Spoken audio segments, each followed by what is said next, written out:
Turma de Defesa da Constituição, pessoal, vamos chegando para mais uma videoaula aqui no YouTube.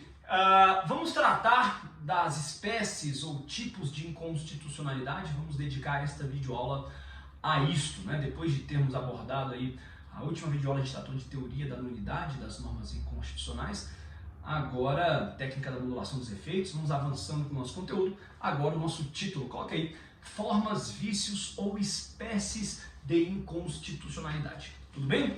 Beleza? Senhores, olha só.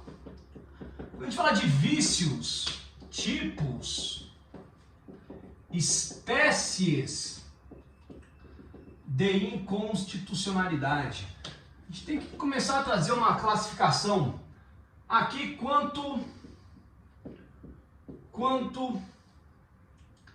a norma constitucional ofendida ou violada.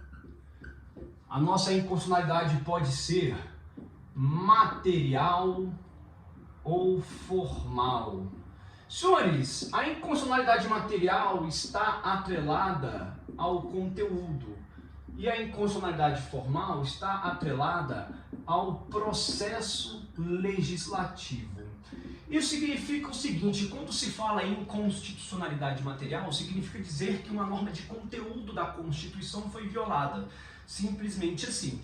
Agora, quando se fala em inconstitucionalidade formal, isso significa dizer que algum procedimento legislativo previsto na Constituição não foi obedecido no processo legiferante. A Constituição traz no artigo 59 todas as espécies normativas e a partir do artigo 60 passa a cuidar dos diferentes procedimentos legislativos de cada uma dessas espécies normativas. Processo legislativo é um gênero dentro do qual se compreendem vários procedimentos. Procedimento legislativo de medida provisória, procedimento legislativo de proposta de emenda à Constituição, procedimento legislativo de decretos, enfim. Toda espécie normativa tem um procedimento legislativo próprio, específico, que é estabelecido na Constituição. Se alguma fase do procedimento legislativo previsto constitucionalmente não for observada, então esta lei nasce viciada. Por quê? Porque ela não respeitou o procedimento legislativo estabelecido para ela. A gente fala de uma inconstitucionalidade formal. Algumas observações ainda a este respeito. Primeiro, o presidente da República detém legitimidade e competência privativa para deflagrar processos legislativos de determinadas matérias. Por exemplo, regime jurídico dos servidores públicos é uma matéria que a proposição legislativa só cabe ao presidente da República. Ninguém mais pode falar a respeito disso. Regime jurídico dos servidores públicos é matéria do presidente da República. Vamos supor que uma comissão da Câmara ou do Senado venha propor um projeto de lei, inaugure um projeto de lei versando exatamente sobre essa matéria, que, em verdade, só o presidente da República poderia fazê-lo. E aí o procedimento legislativo tramita, avança e chega na fase lá da sanção presidencial. O presidente da República olha aquele projeto de lei e pensa: bom, essa matéria aqui é da minha competência, só eu poderia propor um PL, um projeto de lei a respeito disso. No entanto, gostei do PL, gostei, é bem do meu interesse, eu vou sancionar. A sanção presidencial convalida o vício de iniciativa? Não, não convalida. A sanção presidencial não convalida o vício de iniciativa nos projetos de lei de competência do presidente da República. Ah, professor, mas tem uma súmula do Supremo Tribunal Federal, a súmula número 5. Bom, se tem essa súmula do Supremo Tribunal Federal, então a gente vai ter que aplicar a súmula? Não, essa súmula foi abandonada. A súmula 5 do STF foi abandonada. Ok? Senhores, outra observação. Será que uma violação a uma disposição do regimento a propósito do procedimento legislativo configura também uma inconstitucionalidade formal? Ora, é claro que no âmbito dos regimentos internos das respectivas casas legislativas, há mais detalhamento, há mais minúcia a respeito do procedimento legislativo, sem dúvida. Agora, a violação a uma disposição regimental também configuraria uma inconstitucionalidade? Não. A rigor, não. Segundo a jurisprudência do Supremo Tribunal Federal, as disposições regimentais, puramente regimentais, que só existem no regimento, são de domínio interna corporis. Domínio interna corporis. Isso significa que são exclusivas do corpo legislativo, ou seja, não tem o condão de configurar uma inconstitucionalidade. A mera não observância a uma norma puramente regimental se circunscreve ao domínio interna corporis, perante a qual não se cogita de qualquer inconstitucionalidade. Todavia, se essa disposição regimental encontrar uma correspondente no texto da Constituição, isto é, a disposição coexistir ao mesmo tempo, tanto no regimento como na Constituição, aí tudo bem. Aí a gente teria uma inconstitucionalidade. Beleza? Uma terceira observação ainda em relação a isso daqui. Há algumas doutrinas, os senhores podem encontrar a tal da inconstitucionalidade orgânica. Ela está embutida na inconstitucionalidade formal. É apenas um nome mais específico para falar que aquela inconstitucionalidade formal se deu em razão de um vício de iniciativa. Então, quando se fala de um vício de iniciativa, a gente pode falar de inconstitucionalidade formal orgânica. Apenas isso. Senhores, há também a referência a respeito da inconstitucionalidade circunstancial ou inconstitucionalidade temporal. Isso significa dizer o quê? Está também embutida aqui na inconstitucionalidade formal. Está atrelada às propostas de emenda à Constituição, porque a Constituição diz lá no artigo 60, parágrafo 4º, que não pode haver aprovação de proposta de emenda à Constituição em tempos de estado de defesa, estado de sítio e intervenção federal. Se houver uma aprovação de uma PEC nestas circunstâncias, nestes tempos, então a emenda à Constituição ela é inconstitucional. Lembrando que uma emenda à Constituição pode ser objeto em relação ao paradigma, ao texto originário da Constituição Federal. Tudo bem? Beleza? Vamos para uma segunda classificação. Quanto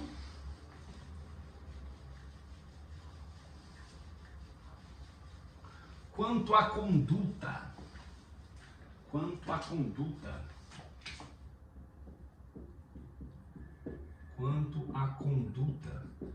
Aí, senhores, pode ser por ação, pode ser por omissão. Isso aqui, a ação, é um agir do poder público contra a Constituição Federal. E a omissão é uma inércia do poder público em deixar de fazer uma obrigação, um mandamento da Constituição Federal. Aqui, para corrigir, nós temos dois remédios. Ação direta de inconstitucionalidade por omissão, a sigla é ADIO, e o mandado de junção, a sigla MI. São institutos, expedientes, ações constitucionais que têm por objetivo contornar a problemática da omissão inconstitucional. Da mesma forma que agir contra a Constituição configura uma inconstitucionalidade, deixar de agir quando a Constituição manda uma determinada ação também configura uma inconstitucionalidade. Aqui convém observar o seguinte: na inconstitucionalidade por omissão, ela pode ser ainda parcial ou pode ser total. A inconstitucionalidade por omissão total, claro, é mais fácil da gente compreender, é a omissão legislativa, vácuo normativo, não existe norma. Por exemplo, a norma que regulamenta o direito de greve, ela não existe. Então há uma omissão normativa do poder público em regulamentar a regra constitucional que assegura o direito de greve. A problemática da omissão inconstitucional, da omissão total, ela se relaciona às normas constitucionais de eficácia limitada, ou seja, aquelas disposições constitucionais que reivindicam, que precisam de uma legislação ulterior, de uma legislação regulamentadora, para que a norma constitucional possa produzir a sua eficácia plenamente. Ela não tem a eficácia plena. Por quê? Porque ela é limitada. Ela precisa de uma regulamentação. Então, a omissão total está atrelada à problemática das normas constitucionais de eficácia limitada, que ainda não tiveram uma legislação infraconstitucional posterior, dando-lhe regulamentação para que elas possam produzir plenamente seus efeitos. Agora, a problemática da omissão parcial, aqui nós temos lei. Não se trata de vácuo normativo, não se trata de ausência de norma. A norma existe, porém ela diz menos do que deveria. Há uma baixa, uma reduzida densidade normativa. Por isso se diz em omissão parcial. Há lei, mas a densidade normativa ela é baixa, ela é reduzida.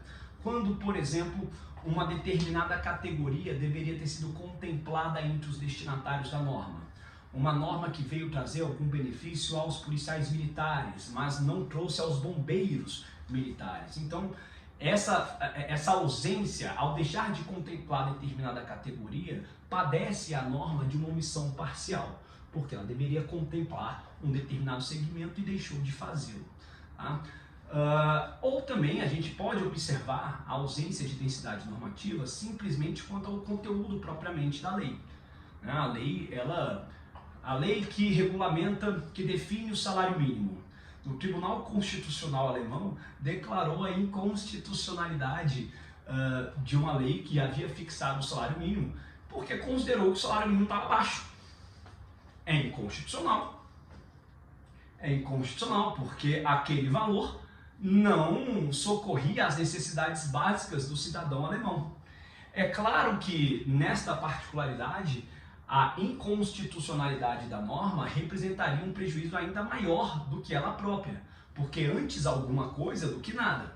Mas houve ali uma técnica da modulação dos efeitos também, até que houvesse pelo legislativo da Alemanha uma nova lei fixando um novo salário mínimo, aí sim em um conteúdo trazendo um valor que pudesse socorrer às necessidades básicas do cidadão alemão. Senhores, omissão parcial, omissão total, isso aqui fica bem descortinado, fica bem aí classificado para nós. Cuidado com isso. A gente vai ter chance, obviamente, de lá na frente tratar ainda da problemática da omissão inconstitucional, quando estudarmos ADI por omissão e mandado de injunção. Por agora é bastante que saibamos aí essa classificação dentro das espécies e tipos de inconstitucionalidade. Beleza? Ok? Vamos para o tópico 3. Quanto ao prisma de apuração.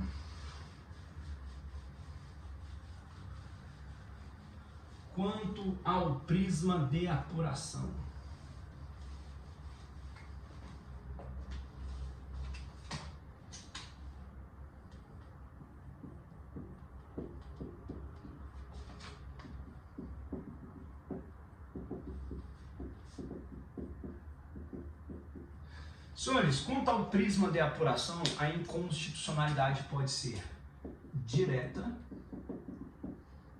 ou indireta. Senhores, aqui está a Constituição Federal, ato normativo primário, ato normativo secundário. A inconstitucionalidade direta é dos atos normativos primários. A inconstitucionalidade indireta é do ato normativo secundário. Por quê? Porque o ato normativo primário retira diretamente o seu fundamento de validade da Constituição Federal. Já os atos normativos secundários, eles regulamentam os atos normativos primários e apenas indiretamente é que atingem o texto constitucional.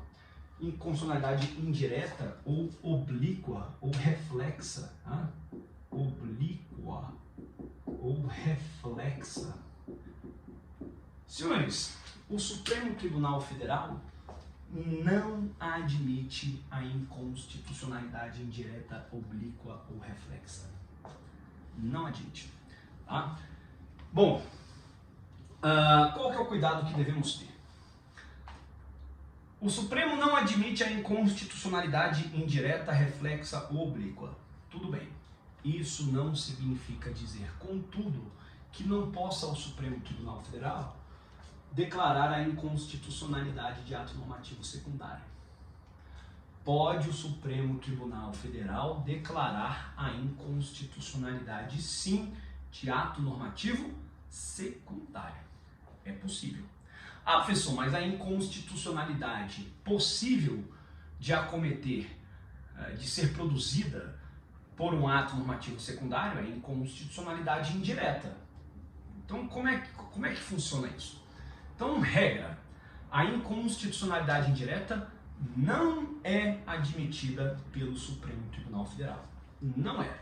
Contudo, pode haver a declaração de inconstitucionalidade de ato normativo secundário em duas situações. Primeira situação, quando há a declaração de um ato normativo primário e o ato normativo secundário que regulamenta o ato normativo primário é declarado inconstitucional por arrastamento.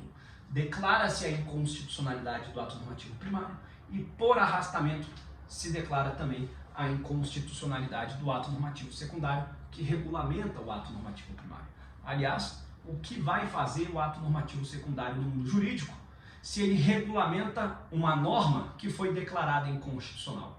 Não haverá nenhuma serventia desse ato normativo secundário no mundo jurídico, ele é declarado inconstitucional por arrastamento.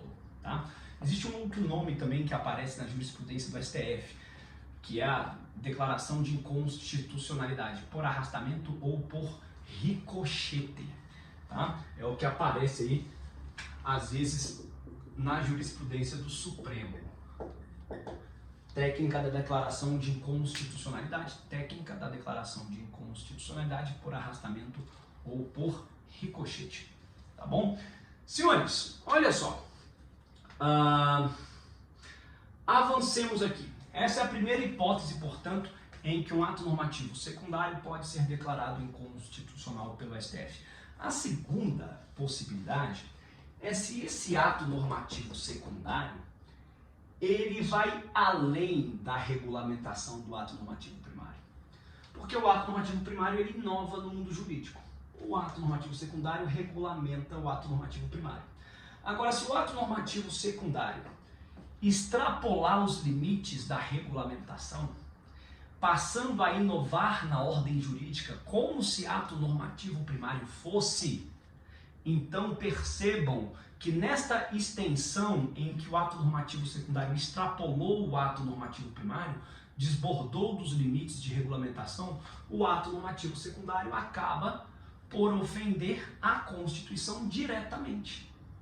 Porque já não é uma matéria que está sendo regulamentada. O ato normativo secundário, apesar de formalmente ser um ato normativo secundário, materialmente, em substância, ele se torna um ato normativo primário, podendo ofender a Constituição diretamente. Então, é uma declaração de ato normativo secundário, declaração de inconstitucionalidade de ato normativo secundário, por violação direta ao texto constitucional. Vejam que nesta hipótese, portanto, não há que se falar de inconstitucionalidade indireta, mas de inconstitucionalidade direta. Por quê? Porque o ato normativo secundário violou a Constituição diretamente ao se desbordar dos limites de regulamentação do ato normativo primário. Ok? Beleza? Pode pensar aí, por exemplo, quer ver? Aqui, ó. Você pode pensar, por exemplo,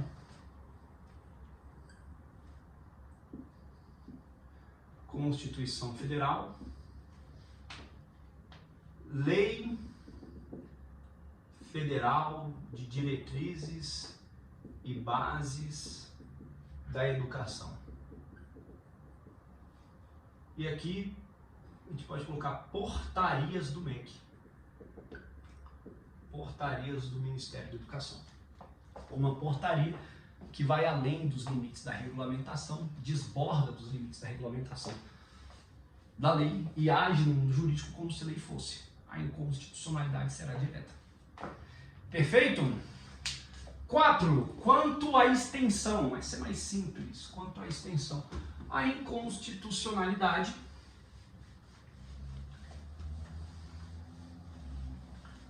pode ser total ou parcial.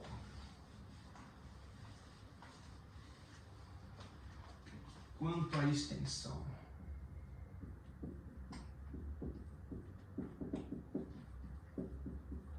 a inconstitucionalidade pode ser total ou pode ser parcial.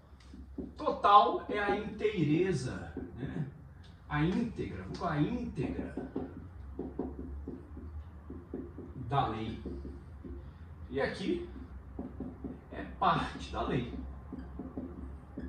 A íntegra da lei, toda a lei é declarada inconstitucional ou apenas parte da lei é declarada inconstitucional. Simples assim. Senhores, vejam só. A inconstitucionalidade parcial, ela pode recair sobre um caput, sobre um parágrafo, sobre um inciso, sobre uma linha. Ou seja, parte da lei é declarada inconstitucional. Então, somente isso. Pode haver a declaração de inconstitucionalidade de uma norma apenas em razão de uma palavra ou expressão, ou seja, o Supremo vai declarar a inconstitucionalidade daquele dispositivo, suprimindo aquela expressão, aquela palavra. É possível, se admite na jurisprudência, desde que, ao fazê-lo, o Supremo Tribunal Federal não mude o sentido da norma. Porque, teoricamente, o sentido, o objetivo, o escopo da norma, isso aí é oriundo da vontade do legislativo, da vontade política do legislativo, não podendo o judiciário intervir nisso. Então, a rigor, não se admite a inconstitucionalidade em razão de palavra ou expressão, se, em razão disso, houver uma mudança no sentido da norma, no programa normativo. Tá bom? Ok? Beleza, pessoal? Vamos agora para o quinta classificação.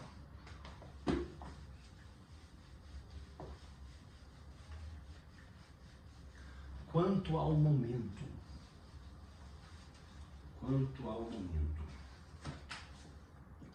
Olha aqui.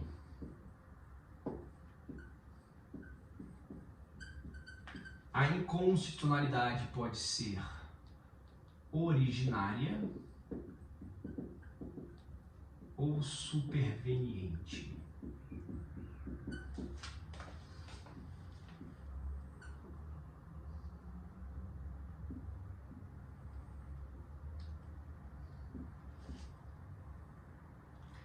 Senhores, olha só.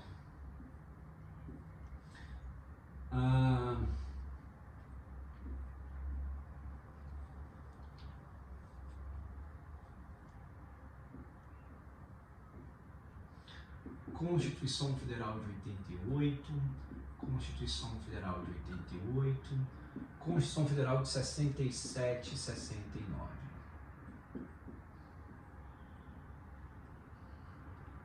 Beleza? E aqui de novo, Constituição Federal de 88.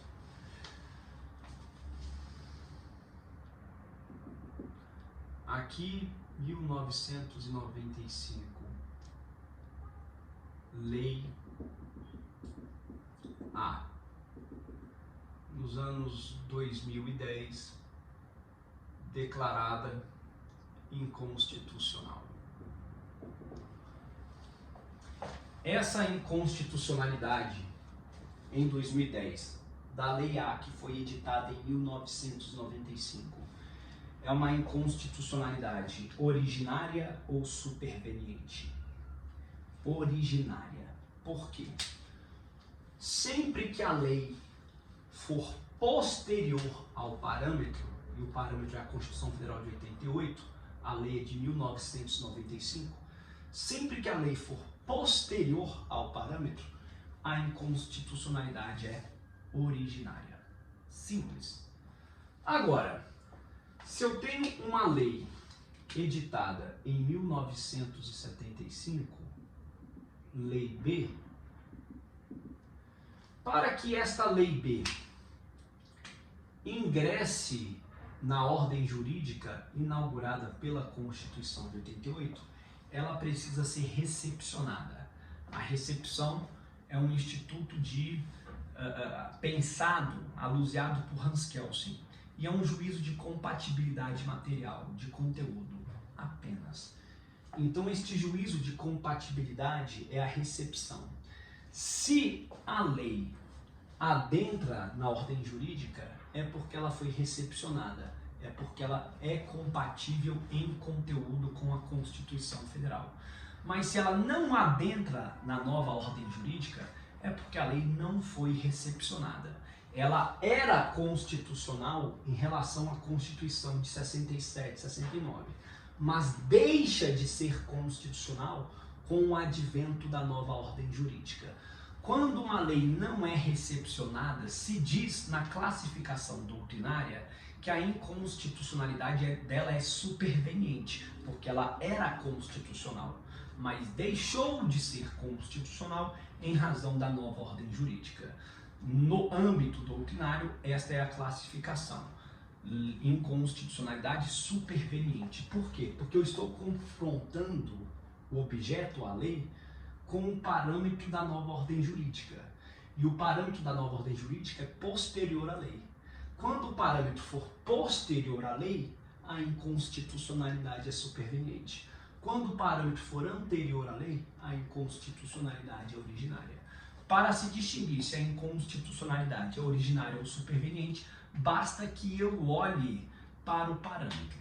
A lei é anterior ao parâmetro, a inconstitucionalidade é superveniente. A lei é posterior ao parâmetro, a inconstitucionalidade é originária. Contudo, na jurisprudência do Supremo Tribunal Federal,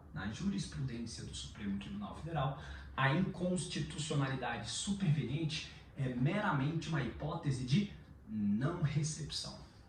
Ok? Beleza? Maravilha! Senhores, olha isso daqui. Olha isso daqui. Deixa eu apagar. Ficou apertado aqui, né? Deixa eu apagar. Eu quero trabalhar mais duas hipóteses com vocês.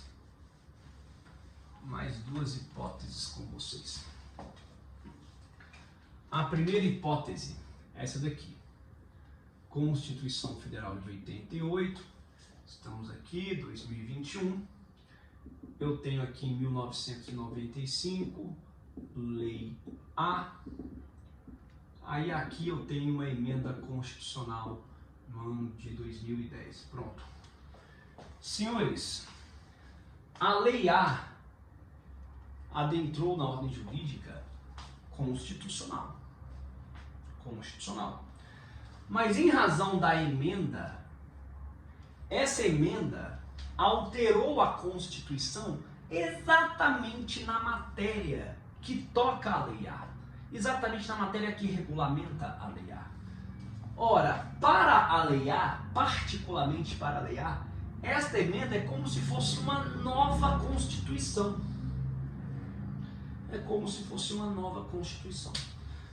Logo, é um novo parâmetro. A lei é anterior ou posterior ao parâmetro? Anterior ao parâmetro.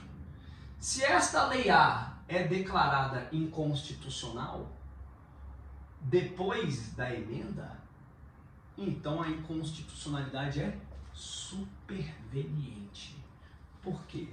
porque a emenda é como se fosse um novo parâmetro para a Lei A. Então pode haver a inconstitucionalidade superveniente dentro de uma mesma ordem jurídica. Claríssimo, ok? Porque a gente até então acreditava que bastava olhar as ordens jurídicas, confrontava com o parâmetro. A inconstitucionalidade superveniente é sempre quando houver uma mudança na ordem jurídica e a lei for anterior à nova ordem jurídica. Perfeito. Mas aqui nós estamos verificando uma hipótese de inconstitucionalidade superveniente dentro da mesma ordem jurídica, em razão de uma emenda que altera o texto constitucional exatamente na matéria que toca a lei. Ok? Beleza? Maravilha! Senhores, olha isso daqui.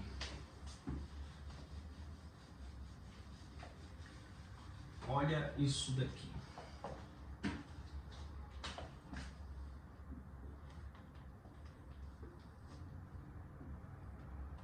Constituição Federal de 67, 69, Constituição Federal de 88, ano de 1975, Lei X, 2021, 2010, Lei X declarada inconstitucional. Essa inconstitucionalidade é material, é formal, é originária ou é superveniente? Senhores, se a Lei X adentrou na ordem jurídica, se ela só foi declarada inconstitucional em 2010, é porque ela adentrou na ordem jurídica. Não adentrou? Foi recepcionada. Então, há uma compatibilidade de conteúdo. Há um juízo positivo de compatibilidade material, tanto que ela adentrou na ordem jurídica. Olha ela sendo declarada inconstitucional só em 2010. Tá vendo? Só em 2010. E ela é de 75. Apenas em 2010 é que ela foi declarada inconstitucional. Mas como?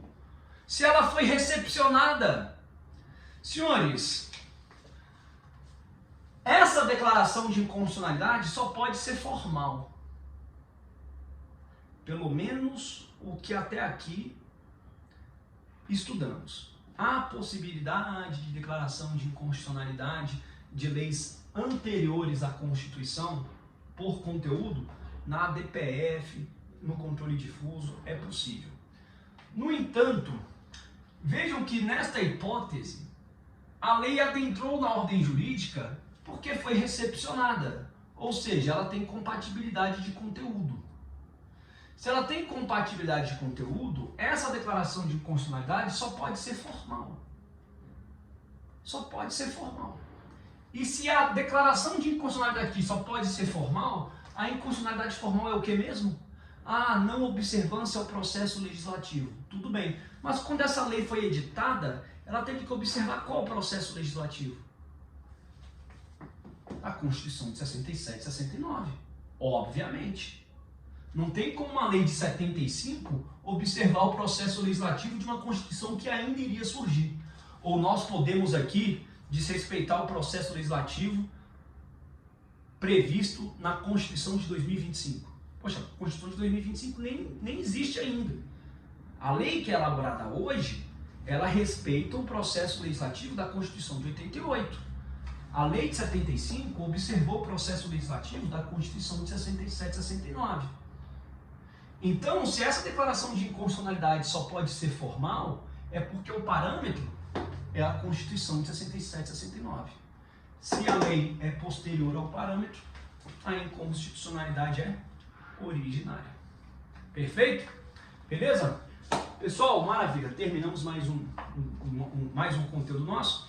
Eu falo com vocês sobre essa matéria no Meet. Também a gente tira dúvidas depois que vocês visualizarem essa videoaula. Tá?